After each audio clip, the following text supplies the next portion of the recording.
With around 65 submarines in its arsenal, Russia is one of the world's greatest undersea threats. And Russia knows it. The country uses its submarines to intimidate enemies, knowing that those enemies know that a submarine, and perhaps one that can launch nuclear missiles, could be lurking nearby. It's all about power projection. But what happens when that power is found wanting? Russia just found out. Vladimir Putin is humiliated again as a Russian submarine breaks down in NATO's backyard. Worse yet for Russia's leader, that breakdown reveals that his country's navy is descending into a shambles. On September 28, the Economic Times was among the first outlets to report that one of Russia's Kilo-class diesel-electric submarines had broken down in Mediterranean waters. The Novorossiysk, which the outlet says is part of Russia's Black Sea Fleet, had been deployed in the direction of the Mediterranean Sea on combat duties. Though it isn't clear precisely what those duties were, it no longer matters. Russia's submarine has become a lame duck. A severe technical issue has left the sub dead in the water. That alone would be bad enough. However, that technical issue supposedly involves a potentially massive fuel leak that means Russia's stricken submarine could be on a time limit. If it isn't repaired soon, the sub could explode, claiming the lives of its 52 personnel while sinking the 242-foot submarine for good. Repairs simply aren't going to happen. The Economic Times says that the submarine has surfaced in the Strait of Gibraltar and that nobody on board is going to be able to fix the issue. That may be because there's a lack of qualified specialists on board who could solve such a catastrophic problem. But even if such a specialist were on the Novorossiysk, it wouldn't matter. The submarine doesn't contain the parts needed to fix the issue. That means Russia is in a race against time to send people in to save its malfunctioning submarine before it explodes. More information about the nature of the malfunction comes from the Russian Telegram channel VCHK OGPU. As reported by TVP World, this is a Russian Telegram channel that has supposedly received information from unnamed sources indicating how dire the submarine situation is for Russia right now. Due to damage in the fuel system, fuel is leaking directly into the hold. There are no spare parts for repairs or qualified specialists on the submarine, and the crew is unable to fix the malfunctions, the channel reports. Presumably, this means fuel is leaking all over whatever cargo the submarine has on board. The small amount of good news for the Russian crew is that the leaking fuel is likely diesel. Though flammable, this fuel has a flash point of 140 degrees Fahrenheit, which is high enough that it's unlikely that ambient conditions inside the submarine are going to lead it to igniting. Still, the risk is there, especially if the leaking fuel is exposed to a spark or other sort of flame. Though slower to ignite than gasoline or kerosene, DHI Excavations explains diesel does burn, and when it does, the flames are harder to put out than they would be for either of the other two fuels mentioned. That's in conditions where firefighters can reach the inferno. If the diesel inside the submarine ignites, it won't go out again until the hold is flooded with water due to the Russian sub sinking. We also can't ignore the risk posed by so much diesel fuel flooding into an enclosed space. Presumably, Russia's submarine personnel have sealed off the Novorossiysk's cargo hold to contain the leak, but if anyone dared to venture inside, they'd end up breathing in fumes that can cause dizziness, headaches, and drowsiness, according to the UK Health Security Agency. Prolonged exposure is even worse. Breathing in large amounts of diesel fumes can result in coma, loss of muscle control, heart and lung problems. Those in the Novorossiysk better hope they can contain the fuel leak in the cargo hold. If they can't, that fuel may claim their lives long before it ignites. Sealing the hold may not be the solution, then, as the VCHK OGPU Telegram channel explains per TVP World. The serious accident has caused other problems as well. The accumulated fuel in the hold is an explosive hazard. The source believes the crew has no choice but to start pumping out the hold directly into the sea, it says. Disregarding the environmental problems this course of action would create, pumping fuel out into the sea obviously means that fuel can no longer be used to keep the submarine running. Plus, you never know, more activity around the fuel could lead to it igniting as it's being pumped out, which could spell disaster for the Novorossiysk's crew. This submarine incident is a powder keg that could explode at any moment. The fact that it's happening near the Mediterranean Sea, which is essentially the backyard for several NATO nations, takes this from a potential tragedy for Russia into an outright humiliation. The very vessel that was supposed to maintain its position under the waves to threaten NATO's coastal Mediterranean countries is now on the verge of being lost forever. Some of you may be getting flashbacks to the past right now. That isn't surprising. This isn't the first time that a Russian submarine has encountered such major trouble while in the water. There are some disturbing parallels to the Kursk submarine disaster, which occurred in 2000. Putin's first year as Russia's president was marred by this disaster, in which a faulty torpedo propulsion system resulted in explosions that eventually sank the Oscar II-class submarine. All 118 of those on board died. That incident was remarkable, not just because it happened in the first place, but as Newsweek notes, Putin went out of his way to hinder international efforts to save the Kursk's crew. So worried was Putin about exposing Russian nuclear secrets that he essentially denied help from any other country. Russia was supposed to solve the problem on its own. It didn't. The situation right now with the Novorossiysk is different because the leaking fuel hasn't ignited yet. But if it does, we could end up seeing a repeat of one of the largest submarine disasters in modern history. Putin likely won't accept Western help if it's offered. He said no in 2000, back when Russia had a far better relationship with the West. Now, with the Ukraine war raging and NATO regarded by Russia as the enemy, Putin's humiliation would be complete if Russian Navy personnel were saved by NATO-aligned nations. Russia's leader will almost inevitably refuse help. And that means the Novorossiysk's crew may be doomed. This isn't the first major issue with the vessel that Russia has had to deal with in recent memory. United 24 media reports that another Russian vessel, specifically a Project 21631 Bayan-M missile corvette, named Vishny Volochyok, was recently severely damaged in the Azov Sea after colliding with a civilian tanker. The incident occurred on August 7th, with official Russian documents claiming that the damage was sustained during combat tasks, United 24 says. Later, photographs of the damaged ship surfaced, showing that visible structural damage had occurred to the Vishny Volochyok's hull. Russia's military later lied and claimed that not only was the ship still combat-ready, which it wasn't, the damage had been caused by a horde of Ukrainian drones. Of course, Russia would say that. Admitting that its naval personnel were incompetent enough to crash into a tanker is as embarrassing as the Novorossiysk being in such a terrible state of disrepair that its fuel system has malfunctioned. The whole situation is especially humiliating because the Novorossiysk seems to be a pretty important submarine for Russia. Powered by a pair of diesel generators and an electric drive, the Novorossiysk is capable of reaching a top speed of 17 knots underwater. That's pretty slow, and its range of between 6,000 and 7,500 nautical miles isn't especially impressive. Still, the submarine is a threat, thanks to having 18 torpedoes and the ability to launch missiles or mines, depending on how Russia wants to use it. It's also worth noting that the Novorossiysk isn't a particularly old submarine. Rather than being a Soviet-era relic, which would at least make it understandable, albeit not excusable, that it's in such a state of disrepair, the Novorossiysk was laid down on August 20, 2010, according to the Black Sea Fleet website. It entered service officially about 4 years later, meaning the sub only had about 11 years under its belt at the time of its malfunction. Russia has put the Novorossiysk to good use, threatening NATO nations in the recent past too. It was only in June 2025 that Russia deployed the submarine to the English Channel. United 24 reported on that incident, noting that the submarine appeared to have purposefully surfaced in that body of water, perhaps sending a message to both France and the UK that Russia could send its submarines to within striking distance of their territory. The UK deployed several ships, including a patrol vessel named HMS Mersey and a pair of helicopters, to observe the Novorossiysk during its English Channel escape. Eventually, the submarine, which was accompanied by a tugboat named the Yakov Grabelsky, left without a serious incident. The Novorossiysk's surfacing was seen as strange at the time, with the whole affair appearing to be a Russian signal to NATO. Nobody could have guessed that this same submarine, now in Mediterranean waters, would be practically disabled by a technical fault a few months later. We're telling you all of this to highlight that the Novorossiysk isn't a submarine that Russia knew was experiencing technical issues. It was actively deployed and being used to deliver threats to NATO, which is why it was in Mediterranean waters. Either Russia thought all was well with the submarine, or it knew that a problem was emerging, and it kept the sub at sea anyway. Whatever the cause, it doesn't really matter.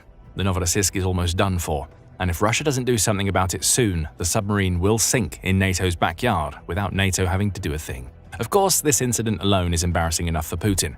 Nobody was supposed to know where the Novorossiysk was operating. NATO might have had an idea, but the whole point of sending a submarine to the Mediterranean was to maintain an underwater threat that was unseen and could strike at any time. That threat being rendered useless is a massive problem for Putin. But even worse than the Novorossiysk seemingly being on its way to sinking is what this entire incident exposes about Russia's navy. It's in trouble, a lot of trouble. Lacking parts and being unable to conduct maintenance, Russia has been sending vessels out all over the world that many would argue should be docked somewhere for repairs. In June 2024, for instance, Russia suffered another submarine-based humiliation that showed just how much of a toll sanctions and the failures of Russia's navy to maintain its vessels were having. In that month, the National Interest reported that a Russian Yasin-M-class nuclear submarine named Kazan had docked in Havana, showing plenty of signs that it was worse for wear. Photos of the submarine were shared on LinkedIn by Capgemini IT firm managing consultant Maureen Marcus, who claimed that the submarine was falling apart as it visited Cuba. Its soundproofing panels are falling off, meaning the stealth sub is likely very loud underwater and lights up on sonar, Marcus said in an analysis of the pictures before implying that the submarine had better make it back to Russia quickly before it imploded, like the Kursk we discussed earlier. Marcus had a point. If parts were falling off the Kazan's exterior, what must the interior have looked like? Divers were at least trying to fix the issue, with Marcus adding that losing tiles is a problem that Western submarines face as well. Adhesive can only last for so long, after all, especially on a vessel that continuously compresses and expands due to the changing pressures when sailing underwater. Still, the fact that the Kazan was commissioned around 2001 and, according to the national interest, had been at sea for 6 years, suggests there may be a deeper problem relating to the quality of Russian submarine manufacturing. Russia has also heavily promoted the Kazan's trip to Cuba, as the national interest points out.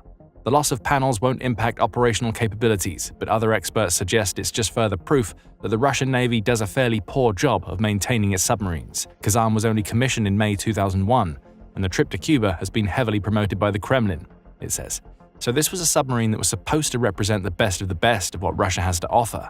Panels falling off may have been inopportune, but it also suggests that Russia's best is a long way behind where it's supposed to be.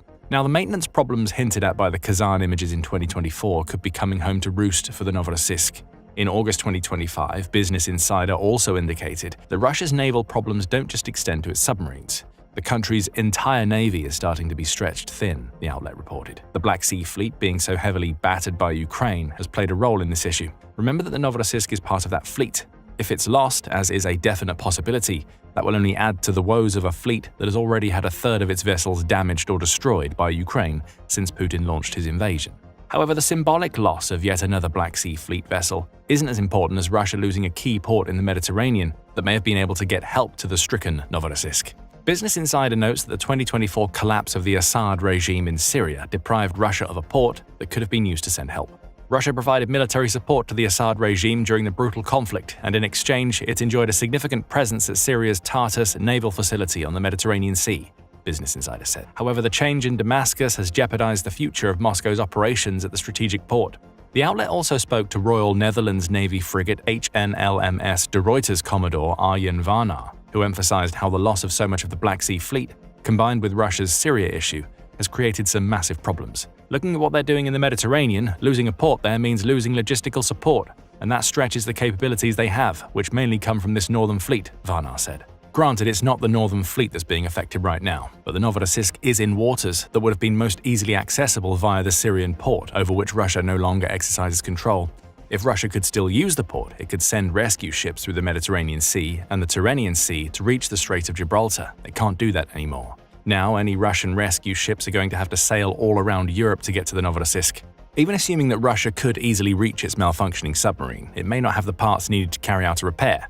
Logically, you would assume that any submarine deployed into the world's waters would have parts to fix something as vital as the fuel system, as well as an expert on board who knows how to use those parts. The Novorossiysk apparently has neither, indicating that Western sanctions and Russia's own poor training of its naval personnel are hurting Russia far more than Putin wanted the world to know. The Novorossiysk may have just revealed a secret that Putin would have rather kept.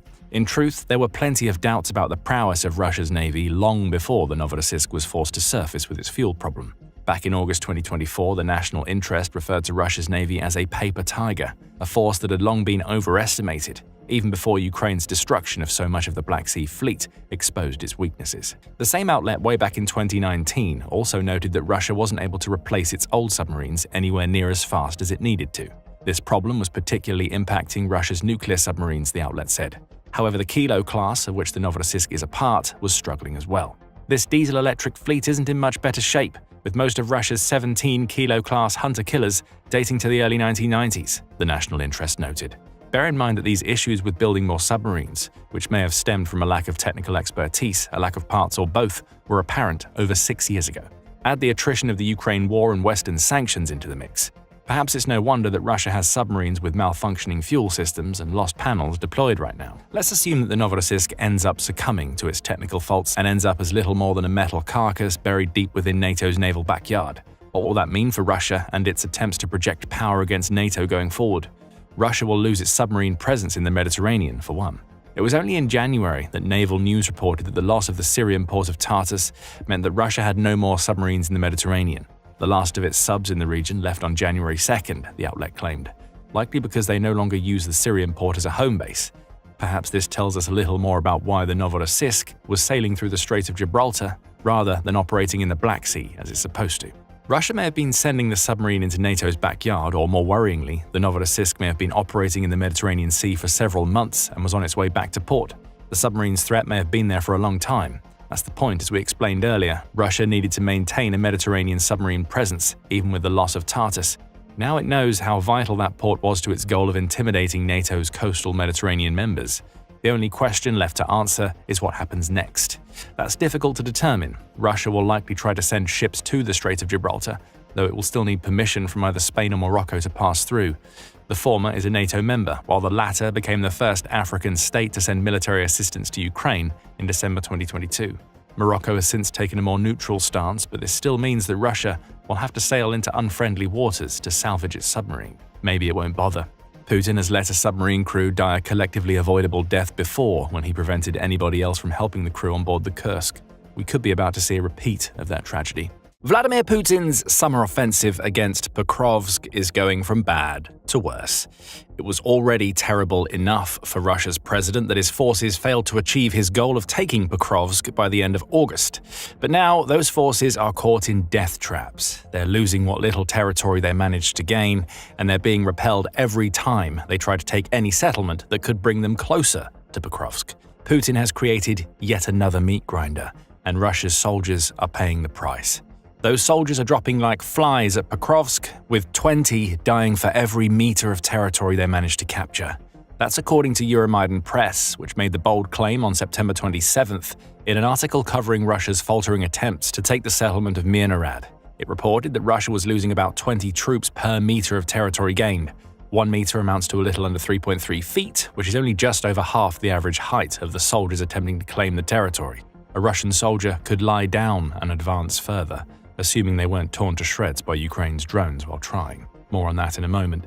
Euromaidan Press says that the situation has gotten so desperate that surviving Russian soldiers are now taking to social media to warn away potential new recruits. This is not our war, the soldiers are apparently claiming as they tell Russia's young men to ignore recruitment ads that call for real men to fight in Ukraine.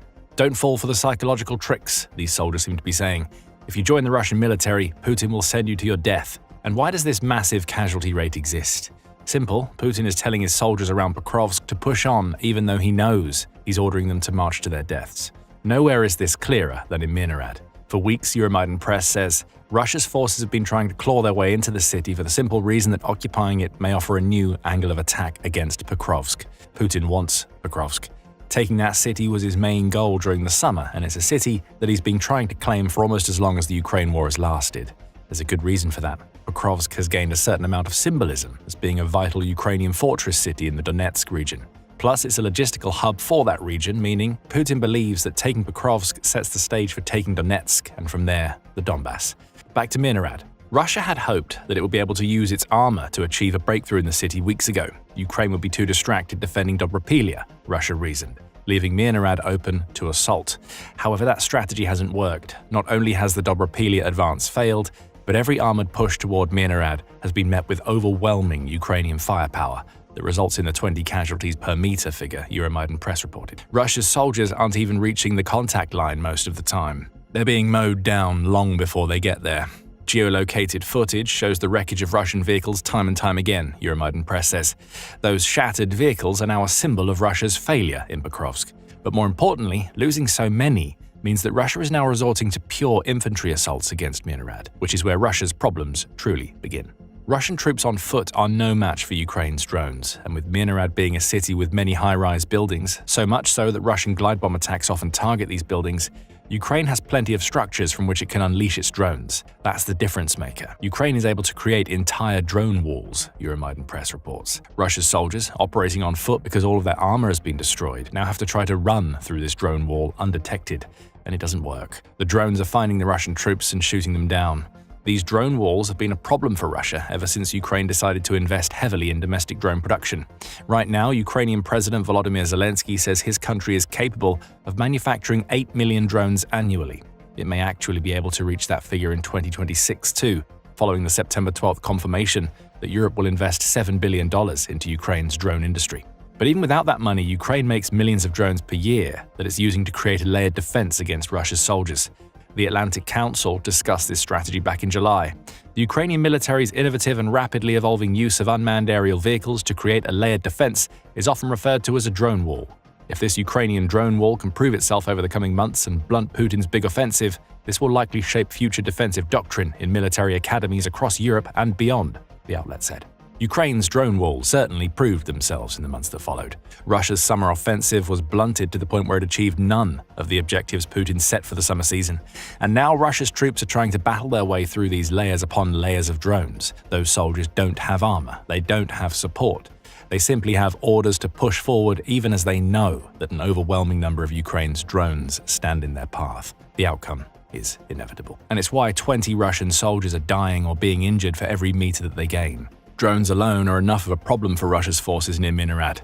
However, Ukraine has another trick up its sleeve.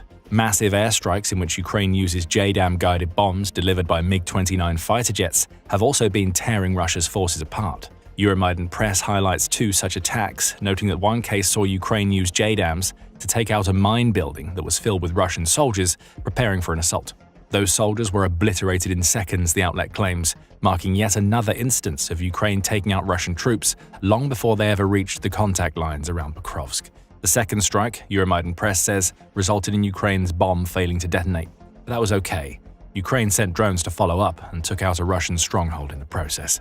It's this combination of creativity and synergy between the various weapons it uses that allows Ukraine to inflict such heavy casualties on Russia. Ukraine has devised a complex strategy combining drones, airstrikes, and ground operations to strike specific targets, the loss of which impacts Russia on the field. With each strike comes the loss of armor, the loss of personnel, sometimes even the loss of commanders. Russia has to resort to sending its troops on foot because it has no other options, and that's why Russia has its 20 soldiers per meter casualty rate. Many of Russia's soldiers now find themselves in a hopeless situation near IMMINENT. As a result, the few Russians who manage to infiltrate forward often find themselves trapped and doomed. With drones flying overhead, there is no place to hide, and one geolocated video shows operators leading Ukrainian Marines from the sky to Russian infiltrators hiding in an underground shelter, IMMINENT press reports. There's that synergy again. It's combined arms at its best, and Ukraine has revealed itself to be a master of this particular art of warfare.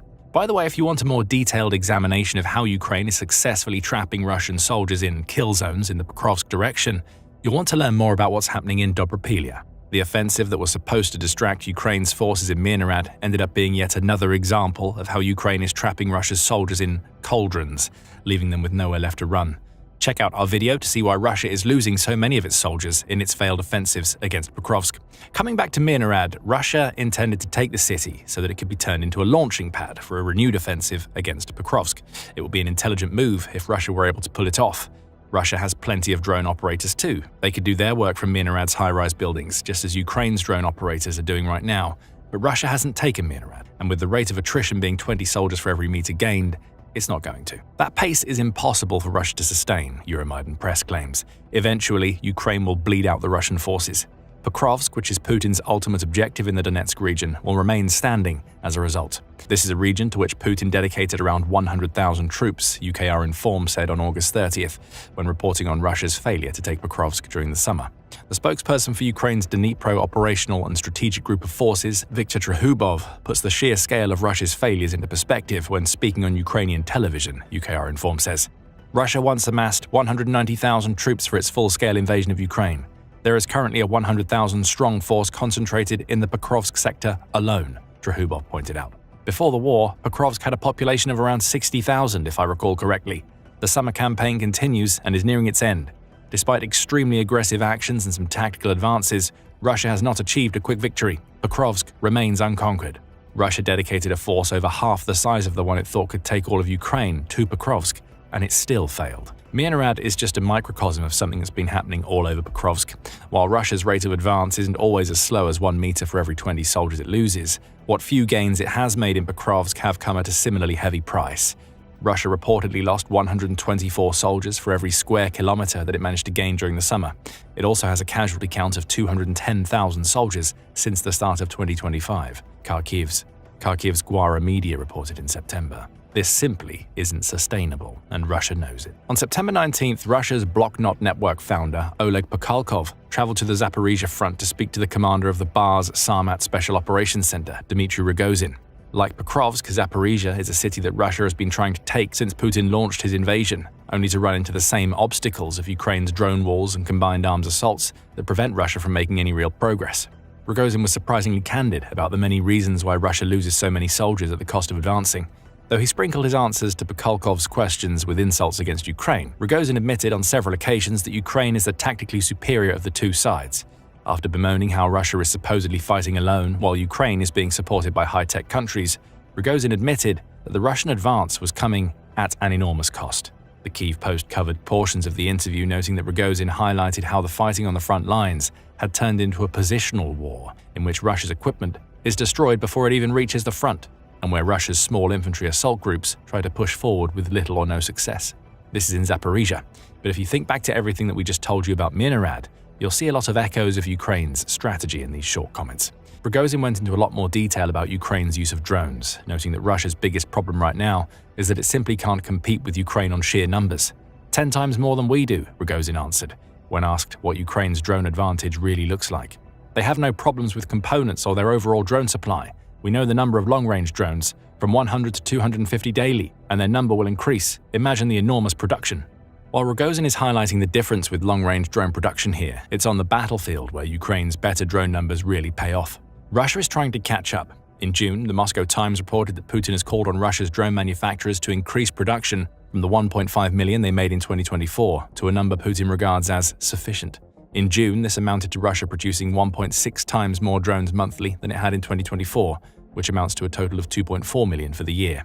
That's a long way behind Ukraine's potential 8 million, with much of the disparity being seen in the short-range drones Ukraine is using to build the multi-layered drone walls we discussed earlier. Ultimately, it's all quite simple. Ukraine is combating Russia's manpower advantage with thousands upon thousands of drones that now do the jobs that Ukraine's soldiers used to do. That's why Russia finds itself losing 20 soldiers for every meter it gains in places like IMMINENT. Russia is bringing people to a drone fight. There seems to be a natural response to these problems for Russia. Take out Ukraine's drone factories, but that isn't really possible either, as Rogozin explains. Some of their components are imported, but the majority are manufactured in Ukraine, in areas as far away from the front line as possible, in the Ternopil and Lviv regions. These are likely underground factories where the proper level of secrecy is maintained, ensured by Western advisors, British and American. This goes back to Rogozin's complaint that Ukraine is getting help from high-tech partners, but it's the claim that Ukraine's drone operators work in underground factories that is Russia's real problem. Russia has missiles that can reach the outskirts of Ukraine. It also has bunker busters, such as the Kh-59 MKM, which is fitted with a penetrator warhead that could potentially take out a Ukrainian drone factory. But the thing about these types of factories is that they're very hard to find. That's the whole point of being underground. And if Rogozin's complaints are to be believed, Ukraine is able to lean on its Western partners to keep the locations of these factories concealed while simultaneously learning enough about Russia to conduct its own strikes. Rogozin claims that Russia is trying to disrupt Ukraine's production cycle, but most of the country's underground factories have built up enough stockpiles that even a loss of supply for 2 months will do little to affect them. Again, this all comes back to places like IMMINENT and the drone walls we've already discussed. Russia just can't do enough to stop Ukraine's drone production, which means the 20-to-1 situation its troops are now in isn't going to get any better. The drones aren't going away. Ukraine is only going to get more of them. The strange thing here is that Russia isn't adapting to these Ukrainian tactics, and Rogozin knows it. The map is moving with great difficulty at a colossal price paid by our troops for the advance, Rogozin says. We are currently advancing using traditional methods in 3-man assault groups. It's trench warfare, with equipment being burned before reaching the front line on both sides. The point Rogozin is making here is that Russia's attritional tactics aren't working when faced with Ukraine's drone hordes. In fact, the opposite of what Russia intends is happening. In an attritional war, a country like Russia would expect to burn through a lot of soldiers. However, Russia would also expect to be gaining a lot more territory than it is. United 24 Media highlighted this in a June piece examining Russia's traditional attritional approach, noting that Ukraine's use of drones and technology is ably countering Putin's reliance on sheer numbers. Ukraine has improvised and adapted, the outlet says. After the failures of Ukraine's 2023 counteroffensive, which saw the country relying on traditional tactics, Ukraine engaged in wholesale change that resulted in the reliance on drones that we see today. Russia, though it incorporates drones into its strategy, tends to rely on drones as long-range assault vehicles that accompany its missile strikes against Ukraine's cities. On the ground, though, Russia is still relying on what it's always relied on: armor and troops. It's running out of the former, which is why so many of the latter are now dying for minimal gains. What all of this amounts to is that the battlefield has become somewhat static, That's especially the case in Pokrovsk, where some of the gains Russia has made are being reversed, but the combat lines in the main are pretty much unchanged. Again, we come back to the 20 soldiers per meter figure. That sort of pace doesn't create an advance, it creates a stalemate, and one that seems to be serving Ukraine very well. At least that's how it appears. There is one person who believes that the stalemate Ukraine has managed to create might not serve Ukraine in the end. That person is Valery Zaluzhny, who is the Ukrainian army's former commander-in-chief and now the country's ambassador to the UK. The Kyiv Post says that Rogozin sees the static nature of the battlefield as being a detriment to Russia, as highlighted by his country's high casualty rate. Zaluzhny, on the other hand, cautions that a static battlefield could also be a major issue for Ukraine. Writing for Zerkalo Chizhnaya in September, Zaluzhny compared Ukraine's situation to what was seen during World War I. For a long time, he says, defenders had the advantage in that war because they could use mines, artillery, barbed wire, and any number of other defenses to create a stalemate, much like the one seen in Ukraine. But eventually, he points out, attackers figured out how to break these defensive lines because the defenders failed to push on. The Ukraine war's stalemate differs in nature, of course. High-speed tanks made the difference in World War I. We already know how Russia's tanks fare against Ukraine's drone hordes. The problem of positional warfare has revealed another pattern, Zaluzhny says. The transition to positional warfare leads to its prolongation and carries great risk for both the armed forces and the state as a whole. In addition, it benefits the enemy, who makes every effort to restore and increase its military power. Perhaps he has a point. A stalemate could give Russia more time to rebuild stockpiles and come up with new strategies. However, Russia is trying to do all of that while losing soldiers at a rate that is as unsustainable as Zaluzhny's claims Ukraine's defense will end up being on his country's resources. It may all come down to which side breaks first, just as Putin intended. But Russia's leader may end up discovering that it's his side that breaks, especially if the best his forces can muster is 1 meter of progress for every 20 soldiers lost.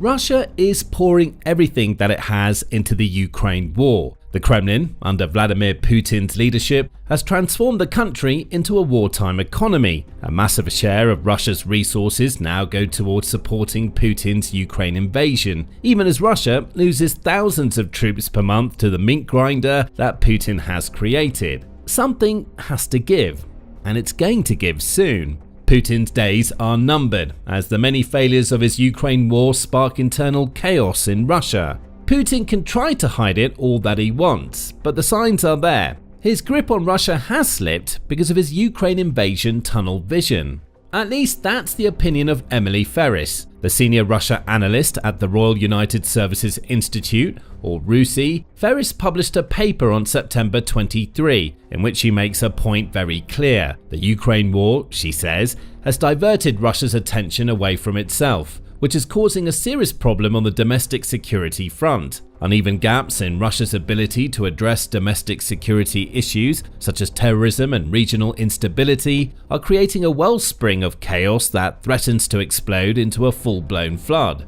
And the signs are already there that it's happening. Just look at Russia's domestic terrorism situation to see that. Putin, Ferris claims, has poured so much of Russia's resources into painting Ukraine as what she calls the outsized enemy that he's created blind spots inside Russia. Those blind spots allow Russia's enemies from within the opportunity to create pressing security issues, including domestic terrorism, that are going unanswered. Ferris explains her position in a September 25 interview with Times Radio, where she says, in a war where huge amount of resources are being allocated to the front line, what that does is create domestic security gaps back in Russia. Ferris expands on this idea in her paper, noting that there's been a resurgence in terrorist activity inside Russia since Putin launched his Ukraine invasion. Rather than listening to intelligence assessments and dealing with these types of problems before they evolve into major attacks, Putin instead invests what few resources he keeps inside Russia in doing something he finds more important: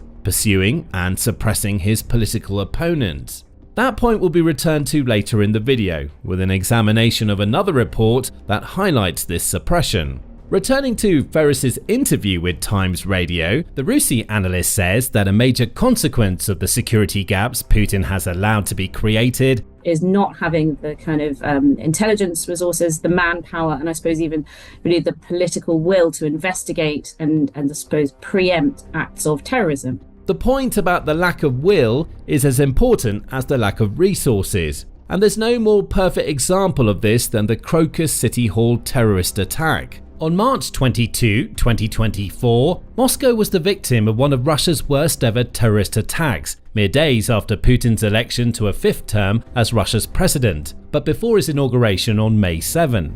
4 terrorists stormed the Crocus City Hall concert venue in Russia's capital, armed with guns. They started firing. By the end of the bloodbath, at least 149 Russian civilians had died and at least 609 more were injured. In the aftermath of the attack, the Islamic State claimed responsibility. The 4 primary suspects charged were from Tajikistan, though more than 4 people were detained as overall accomplices.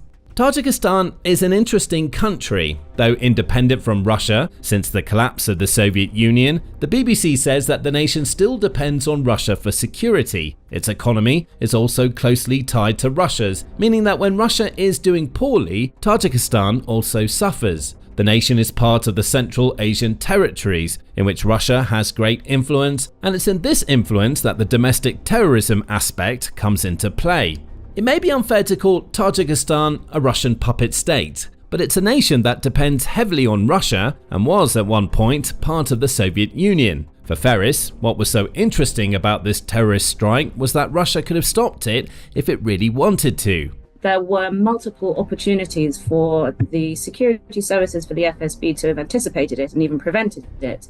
And some of these are not even particularly secret. She goes on to point out how the US delivered a warning to Russia on the eve of the attack, as did Iran.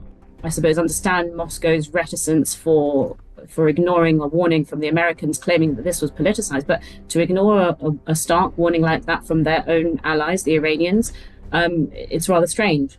One can't help but question why Russia did so little to prevent the Crocus City Hall attack, given that it had access to such intelligence. Conspiracy theorists may suggest that Russia ignored these warnings on purpose. By allowing the attack to happen, Russia could maybe attempt to pin the civilian deaths on Ukraine. In fact, that's just what Russia did in the immediate aftermath of the attack. Just days after, the BBC was reporting that leading Russian officials were directly blaming Ukraine and the West for supposedly being involved in the strike.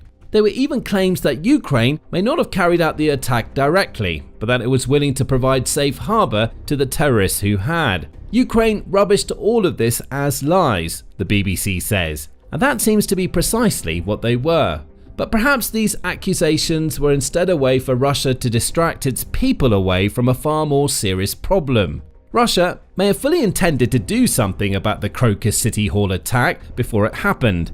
However, it couldn't. A lack of resources, with so much being focused on Ukraine, may have led to Putin ignoring the warnings, hoping that they were false flags as he continued to pour everything that Russia has into the Ukraine war. Supporting this argument, Ferris points out, is that domestic terrorism is on the rise in regions of the Russian Federation where the FSB may have already been stretched thin before the war and is likely now practically non-existent. There's been quite a resurgence in the North Caucasus, lots of different attacks on religious sites. She also notes that there have been reports of prison riots in Russia, some of which seem to be linked to the Russian authorities taking a broad and heavy-handed approach to terrorism that is failing to deal with the problem. This change in Russia is evident in the travel warnings being posted by Western governments. The UK, for instance, warns that terrorists are active in the North Caucasus and that they've carried out multiple attacks in the Dagestan region. Though Russia's security services do carry out operations against these terrorists, the UK government says these operations are usually conducted at short notice. One attack in June 2024, just a couple of months after the Crocus City Hall attack, saw terrorists kill at least 20 people in churches and synagogues. The Sufan Center notes that this terrorism situation hasn't come out of nowhere. Before the Crocus City Hall strike, individuals from the North Caucasus were responsible for most of Russia's terrorist attacks, suggesting a failure on the part of Russia's security services to deal with the extremism that is on the rise in the region. It points out that jihadists arrived in the North Caucasus in the aftermath of the First Chechen War, which ended in 1996. Another stream arrived at the end of the Second Chechen War, meaning the North Caucasus extremism problem has been brewing for decades. Again, the Ukraine war is presenting opportunities for these extremists to carry out attacks because they know security services aren't strong enough to stop them. And all of this is linked to Russia's cannon fodder approach to the war in Ukraine. Beyond draining valuable resources in terms of equipment, the sheer number of people Russia is losing in Ukraine has an impact on the country's domestic security situation. Under this strategy, which the national interest called just cruel in a July 2024 article, Putin happily sacrifices soldiers in exchange for territorial gains. Many of the troops Russia's leader sends to the front lines are there for no reason other than to absorb Ukrainian ammunition, thus weakening Ukrainians' defenses for the next wave, and then the next, and the next. The national interest says that this approach to warfare is stretching the very fabric of Russia as a country. And how could it not? According to Ukraine's Ministry of Finance, Putin's approach has cost Russia over 1.108 million of its soldiers as of September 28. Think about what this means from Russia's domestic security standpoint. In terms of direct losses, FSB members have been dying as part of Putin's war. Perhaps the most prominent example comes from July, when Ukraine killed 2 members of a Russian Secret Service cell operating inside Ukraine who had been responsible for killing one of Ukraine's Secret Service colonels. These FSB agents are resources Russia typically uses to deal with domestic issues, so their presence in Ukraine highlights where Putin is dedicating his country's resources.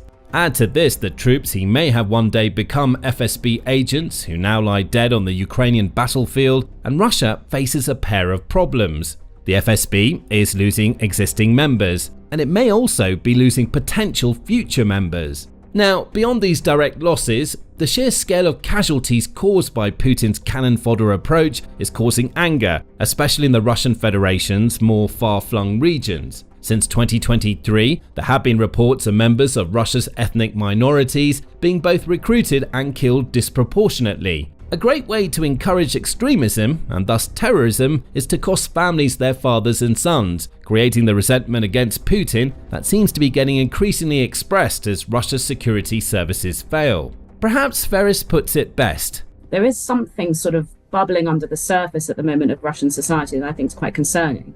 The obvious question here is what, if anything, is Putin doing to deal with this increasingly dangerous domestic security problem? The answer was hinted at earlier in the video, when mentioning how Putin dedicates much of the domestic security resources he has that haven't been dedicated to direct fighting in Ukraine to suppressing criticism of the Ukraine war. That is yet another huge problem, and it comes right back to Ferris's point about how Putin now has Ukraine war tunnel vision. Every decision he makes revolves around his invasion, and Putin is crippling his country because of it. On September 22, the Associated Press published a breakdown of the findings of the UN Special Rapporteur focusing on human rights in Russia, Mariana Katsarova.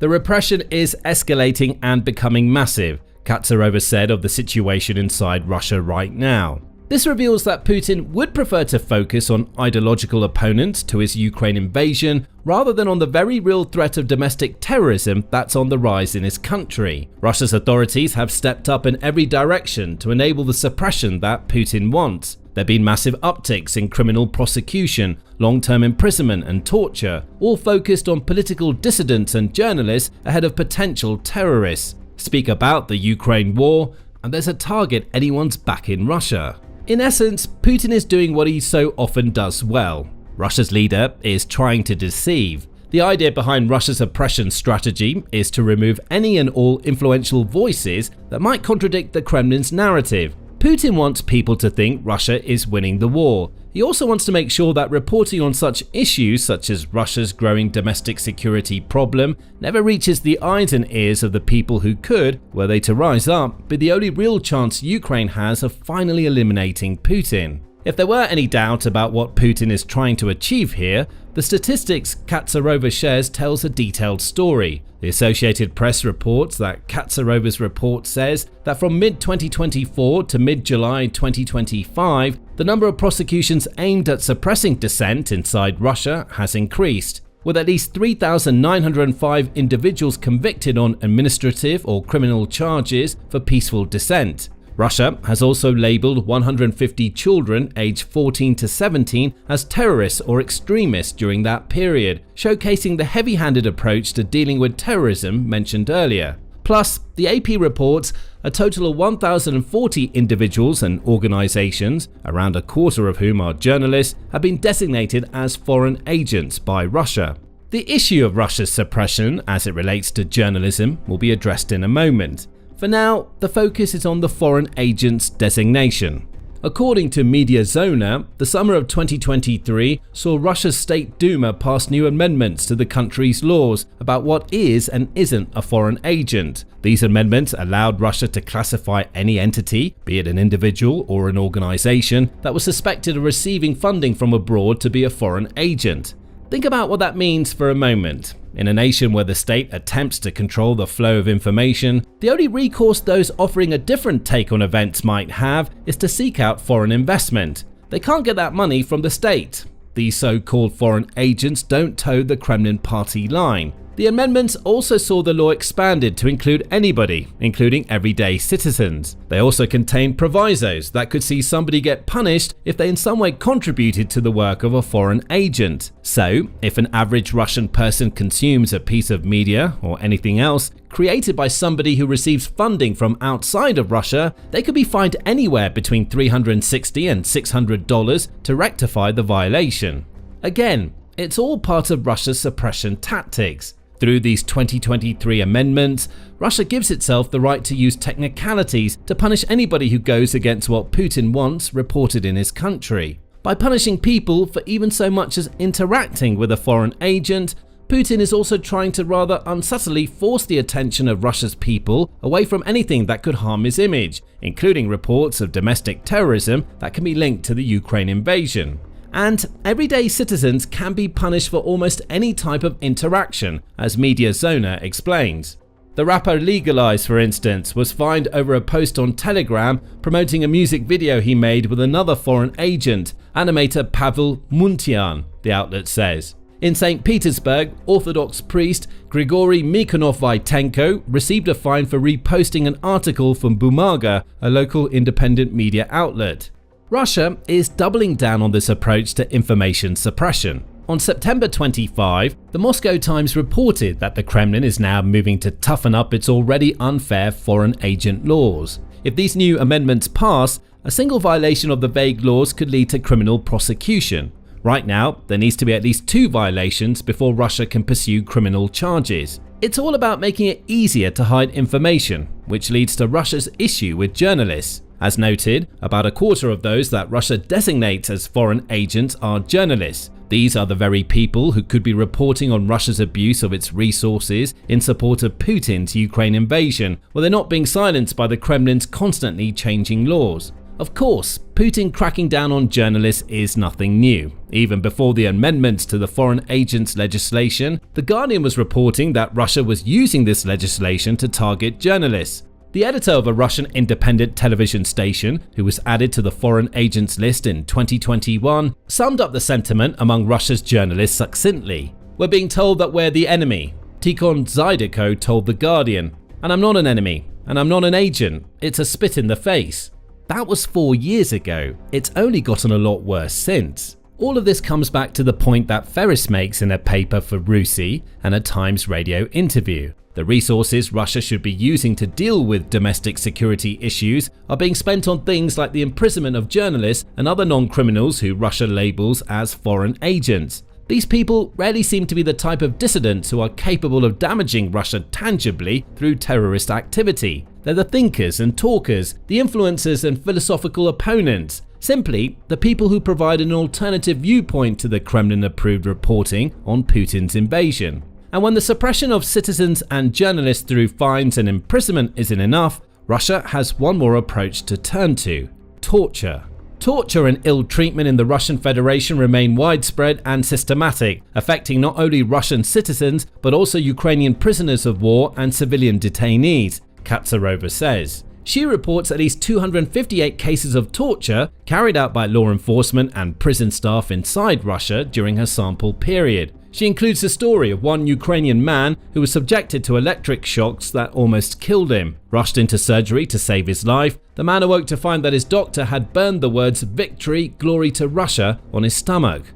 Russia wants to reduce external oversight of torture for dissenting too. On September 3, the UN Human Rights Office of the High Commissioner reported that Russia is planning to withdraw from the European Committee for the Prevention of Torture (CPT) framework. It becomes a lot harder to discover torture when external visiting bodies aren't allowed into Russia to discover it. Yet again, it's suppression. Only this time, the suppression is twofold. Russia is using torture to silence the voices of people who can't be silenced through fines and imprisonment. And it's also suppressing the ability of external bodies to report on this torture, meaning it will soon be even less likely than it is already that everyday Russians will be able to find out what's really going on in their country. And that's the point. The Kremlin wants to control the narrative, and it's creating the legal framework it needs to do so. But as it does, it's still not solving the problems that Putin's war has created domestically. Internal chaos is coming, no matter how much Putin and his cronies try to hide it away from Russia's people. Too many resources are dedicated to the Ukraine war. Too few go to dealing with issues at home. That's a recipe from which Russia may find there is no recovery. It's all been building up to this. After amassing a sizable naval force in the South Caribbean, putting pressure on the Venezuelan government, and taking out several drug smuggling boats in the area, the US is ready to take the next big step. Deep strikes on Venezuelan soil are believed to be imminent, and the country's cartels are in the crosshairs. In the next few weeks, the world may see the first of these strikes take place, signaling the start of a much more aggressive strategy in America's war on narcotics. Here's a look back at how this point was reached, what official sources are saying, how likely these strikes are to take place, and what might happen next. In late August, US President Donald Trump ordered a large and powerful flotilla of Navy vessels to the South Caribbean Sea, not far from the coastline of Venezuela.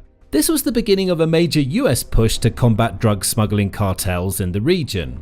The flotilla was made up of at least 8 warships with F-35 fighter jets and 4,500 to 5,000 personnel. It was one of the biggest displays of US strength in the Caribbean in decades, and it wasn't just there for show. Days later, US forces took out the first of several vessels that were reportedly transporting narcotics across the sea, with alleged links to Venezuela's Tren de Aragua cartel. The US promised further strikes to follow, with Secretary of State Marco Rubio announcing, "Well, this is a counter-drug operation. We're going to take on drug cartels wherever they are and wherever they're operating against the interests of the United States." The White House also stoked tensions with the Venezuelan government, led by Nicolas Maduro, who has repeatedly claimed that America's actions are all part of a larger scheme to force him out of power and bring about a regime change. Maduro has also mobilized militia forces far and wide across his country, as well as flaunting Venezuela's military strength on several occasions, sending F-16 jets to fly by America's warships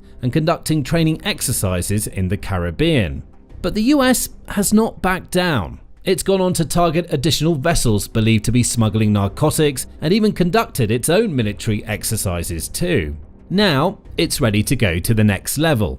That's according to numerous anonymous but official sources who told NBC News and other media outlets that US military officials are currently in the process of drawing up options to target drug traffickers on Venezuelan soil. The sources also stated that strikes on targets within the country could be only weeks away. Carrying out deep strikes in Venezuela will certainly be an escalation of the Trump administration's campaign against cartels, but it wouldn't be a particularly surprising one. Indeed, for weeks now, many analysts have predicted that's exactly what would happen, and events so far have followed a logical path of progression. First, America sent its flotilla to the South Caribbean. Then it took out several boats allegedly operated by traffickers with narcotics on board. The US has also made clear, repeated claims that it will continue to wage war against cartels and drug smugglers and will not shy away from taking drastic measures, if necessary, to stop the flow of fentanyl and other narcotics. With Venezuela's leadership responding aggressively, the next clear step would have to be strikes on Venezuelan territory. And the US clearly has sufficient firepower to pull these kinds of attacks, given that its fearsome flotilla includes some of the world's best fighter jets, plus swarms of Reaper drones, marine amphibious-ready groups, and guided missile destroyers.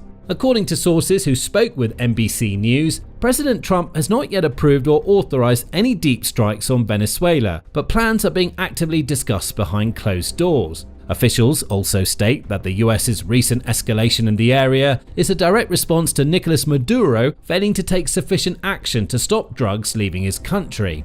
The exact details of any deep strike attacks are being kept under wraps for the time being, but sources have revealed that drone strikes targeting drug trafficking groups, group leaders, and drug labs would be the most likely option to begin with. As such, it's likely there won't be any large-scale missile attacks, bombing runs, or American boots on the ground in Venezuela anytime soon. But drones may be used to take out the cartel's key figures and facilities. The White House has been asked to respond to these reports, but simply referred outlets to President Trump's previous statement. We'll see what happens. Venezuela is sending us their gang members, their drug dealers, and drugs. It's not acceptable. President Trump has been weighing up the option of strikes inside Venezuela for some time now, with CNN reporting back in early September that the US president was considering a range of options to target and weaken the Latin American cartels operating in the country. And if looking back even further, there's a growing mountain of evidence to suggest that this is all part of a carefully planned long-term campaign against cartel operations. Earlier this year, for example, the Trump administration designated multiple cartels as foreign terrorist organizations, with the White House stating, "The cartels functionally control, through a campaign of assassination, terror, rape, and brute force, nearly all illegal traffic across the southern border of the United States. In certain portions of Mexico, they function as quasi-governmental entities, controlling nearly all aspects of society. The cartel's activities threaten the safety of the American people, the security of the United States, and the stability of the international order in the Western Hemisphere. Their activities, proximity to and incursions into the physical territory of the United States pose an unacceptable national security risk to the United States." Shortly after that, Trump granted permission for the US military to carry out lethal operations against the cartels the administration had officially designated as terrorist groups. In other words, the US shifted from treating drug smugglers not as mere criminals but as enemy combatants to be eliminated by any means necessary. And President Trump appears eager and determined to push on with the campaign and deal bigger blows to the cartels in the days and weeks to come, with one White House official telling reporters, "If there is an opportunity to kill terrorists, he will immediately give them the green light to do so." Another senior official stated that Trump is prepared to use every element of American power to stop drugs from flooding into our country and to bring those responsible to justice.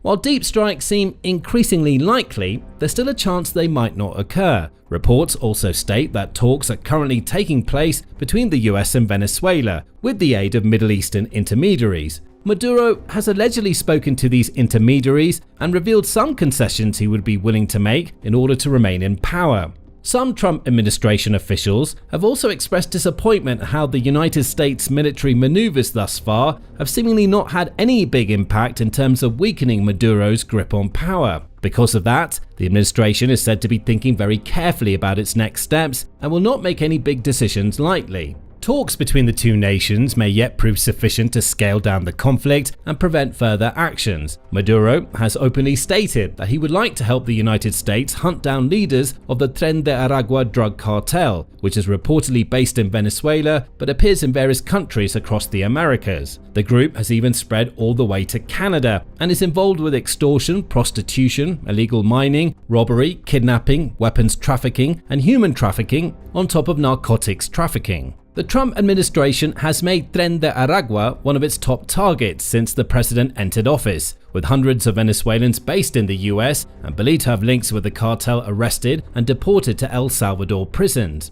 According to reports, the Venezuelan president made this proposal to US envoy Rick Grenell earlier in September. Maduro also wrote a letter directly to President Trump, in which he refuted the idea that Venezuela is a major source of illegal drugs headed to the US, and also urged Trump to enter discussions in order to ease tensions between the two nations.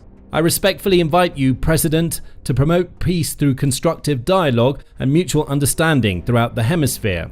At the same time, Maduro and his government have not exactly proven themselves to be trustworthy people up to this point, and relations between Venezuela and the US remain highly strained. Maduro, for example, has made numerous proclamations about what he calls the empire of the United States, attempting to overthrow his regime. Meanwhile, the US has made clearly exactly what it thinks of Venezuela's leader, with White House Press Secretary Caroline Leavitt stating, "The Maduro regime is not the legitimate government of Venezuela. It is a narco-terror cartel.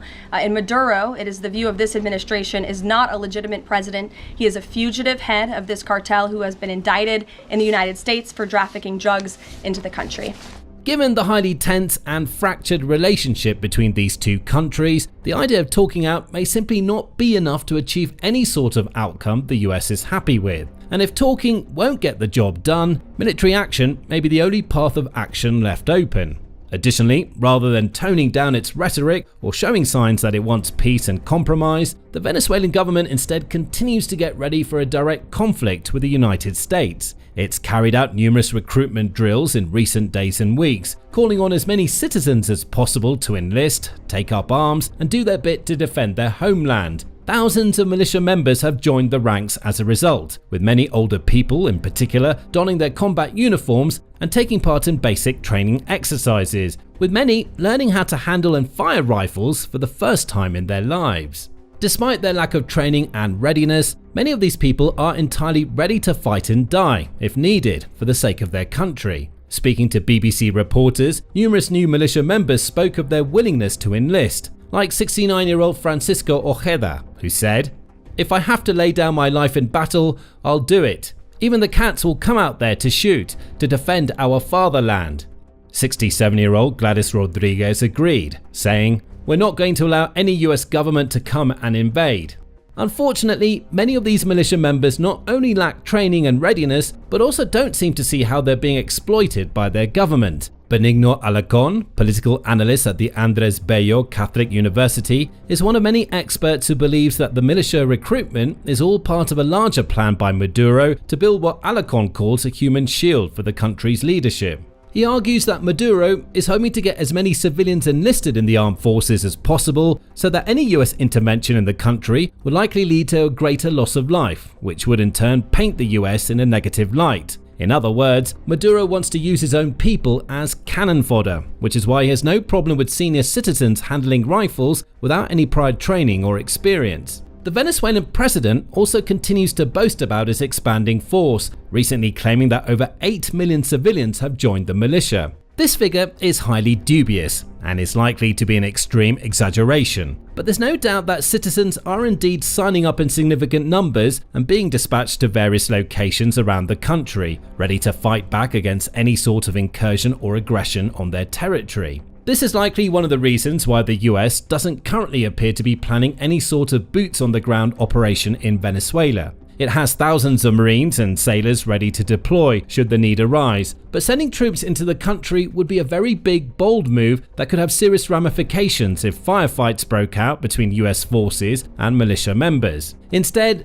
drone or missile strikes seemed the most likely and logical course of action, but could still have far-reaching consequences and lead to a major escalation of the situation. This was confirmed by Venezuelan political analyst Aníbal Sánchez Ismael, who told NBC, "An attack on Venezuelan soil would have consequences from diplomatic protests to an increase in political persecutions of those they classify as collaborators, to further uniting the population with the need to defend sovereignty reaffirmed." In other words, the situation could go one of two ways. Deep strikes on cartel targets may lead to the local population rallying against the government and even pushing Maduro out of power, or could instead have the opposite effect, unifying the people against the US. Either way, all the pieces are in place for the US to take things to the next level. All the necessary hardware and personnel are ready and waiting for their orders, and President Trump has seemingly made it one of his personal missions to combat cartels in this particular part of South America. Even dating back to Trump's first term, the Justice Department indicted Maduro on drug trafficking charges in 2020, with the administration accusing Venezuela's leader of collaborating with cartels that funnel cocaine and gang members across America's borders as part of a broader campaign of narco-terrorism. The Trump administration earlier this year also increased the reward for Maduro's arrest to a staggering $50 million and clearly seems dead set on piling pressure on the president. The administration has also shown little interest in entering a dialogue with Maduro, with sources stating that Marco Rubio is just one of several administration officials eager to see a regime change in the country. And even when Maduro sent his letter to Trump earlier in September, the White House was quick to issue a stern yet clear response, with Caroline Leavitt saying, "Frankly, I think there were a lot of lies that were repeated by Maduro in that letter, and the administration's position on Venezuela has not changed. We view the Maduro regime as illegitimate, and the president has clearly shown that he's willing to use any and all means necessary to stop the illegal trafficking of deadly drugs from the Venezuelan regime into the United States of America." In spite of all of this, the US is still collaborating with Venezuela in some ways. The two countries have coordinated regarding deportation flights from the US to Caracas, for example, and dozens of these flights have taken place already, removing Venezuelan citizens from America back to their country of origin. Rick Grenell, the US envoy in Venezuela, also reportedly continues to push for a diplomatic resolution to the situation, according to officials. Unfortunately, diplomacy doesn't appear to have made much impact so far, and it may be that the only language the cartels will listen to or understand is one of direct military action. The US has already proven it has the systems in place to gather the intelligence about the cartels' drug smuggling operations. It's located and tracked narcotics smugglers in their boats across the Caribbean Sea, hunting them down and taking them out with ruthless precision time after time. Following that logic, it's certainly within the military's capacities to gather intelligence about where those boats are being loaded up or where the drugs are coming from originally, identifying key targets on Venezuelan soil and carrying out more precision strikes to wipe them off the map. Indeed, it's highly likely that the military already has extensive intelligence about cartel facilities, trafficking routes, and smuggling networks far and wide across Venezuela. Priority targets have most likely been listed in preparation of upcoming strikes, and all it takes is a single order for drones or long-range missiles to be unleashed. In the blink of an eye, drug storage facilities, labs, transport vehicles, and entire smuggler groups could be taken out, dealing a huge blow to cartel operations not just in Venezuela, but across Latin America as a whole. Traffickers elsewhere may see the devastation in Venezuela and wonder if they'll be next in the firing line. And while drug trafficking will evidently never end, decisive action in the coming weeks could be enough to at least stem the flow of fentanyl and other dangerous narcotics onto American soil and into its communities. That appears to be the main aim of the Trump administration at this time, with Secretary Rubio recently stating, "Because interdiction doesn't work. You want to stop these drug cartels, you have to make clear to them they're not going to get their boats here. Interdiction, they don't care about losing a boat. They don't care about losing some drugs. They've already factored that into their business model. What will stop them completely is if they know if they go out there, they're not going to make the journey. Look, this is an imminent, immediate threat to the United States. If you tell me there's a boat full of drugs headed towards the United States, to drop off drugs here and poison our people, that's as big a threat as if some, country was coming in to attack an American city. It needs to be stopped. The way it's been handled in the past hasn't worked. And boy, let me tell you something. You're not seeing nearly as many boats right now as you were a couple weeks ago. So it has worked and it will continue to work. And the president's very simple. He's not going to continue to allow these drug cartels to flood America with poisonous drugs that are killing our people indefinitely. The message from the US is clear and consistent. Drugs have to be stopped. And if that means drone or missile attacks or even more drastic military actions in South America, then so be it. Whatever actions the US takes next will also inevitably have knock-on effects for the Maduro regime. Maduro and various members of his government are reported to have close links with the cartels, and if those same cartels start coming under fire from the US military, they may decide that the current leadership is no longer fit for purpose. This could eventually lead to a coup, a rebellion, or some other complete shift of power, with Maduro ultimately deposed and someone else, ideally someone who's much more willing to work with the US and crack down on cartels, taking his place. Either way, the coming weeks are set to be explosive in more ways than one for Venezuela's cartels and those that support them. The only question left is, when and where will America strike first? Now, learn more about how we reached this point in our recent videos, looking at how Venezuela tried to provoke the US Navy flotilla with its F-16 jets, and how Maduro has slowly but surely prepared his people for all-out war with America. And finally, make sure to subscribe to our channel too, so you can be among the first to find out about what happens next.